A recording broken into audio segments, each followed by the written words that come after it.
So, David, we're here in the middle of the oldest block of Riesling in Tantalus, and probably the oldest in BC. One of the or oldest close. in BC, yeah. So these old vines here are from 1978. 1978 plantings, yeah. So they came over from St. Urbanshof in Germany. They're clone 21B.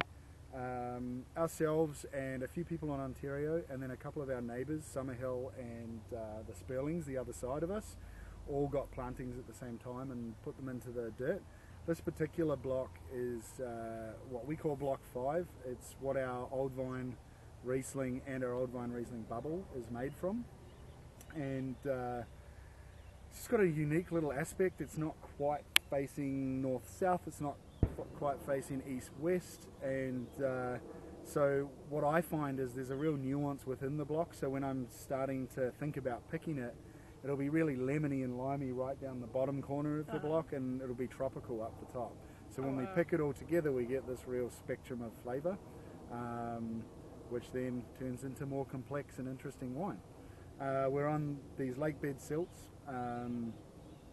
These vines, I think I irrigated them once this year. I mean, they basically they're not quite unirrigated, but these roots go 30 feet, 40 feet into the ground, and you know, they're just drawing just enough to really survive, and they're putting all that energy into these into their reproductive structure, into the grapes.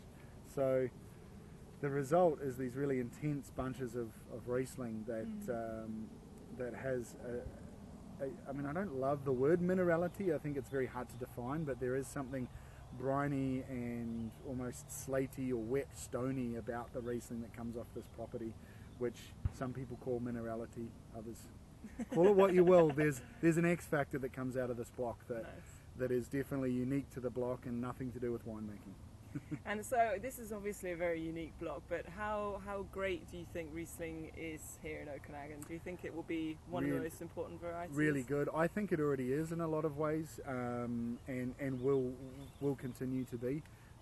There's 30 or 40 good Rieslings in the valley now, and it seems like more and more people are planting small test blocks of it and trying to play around with it. I think the very best white wines to have come out of the valley in the last 30 years all come from Riesling. There's maybe some Chardonnay and a few others in that argument, but most of the great white wines that I've tried out of the Okanagan have been made from Riesling. Nice. But I'm biased towards Riesling. Obviously. And do you have a nice pairing for Riesling? Your favourite pairing from the region?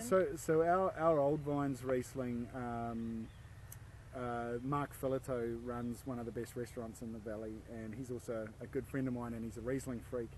So he and I have played around with lots of different things, but I find the old vine style of Riesling, that acidity, that slatiness, that minerality, it's better to compare and contrast with that. So rather than having a dish that also has acidity and also has those kinds of things, we find a really, really slow braised piece of Crannog Brewery pork belly that's then crisped up. So you've got the crispiness, you've got all that sort of fatty, delicious pork, and then you've got this crisp Riesling that just cuts through that fat. So you can eat more pork and you can drink more Riesling, and it all goes really well together. And it's almost lunchtime. Yeah. Thank you. Awesome.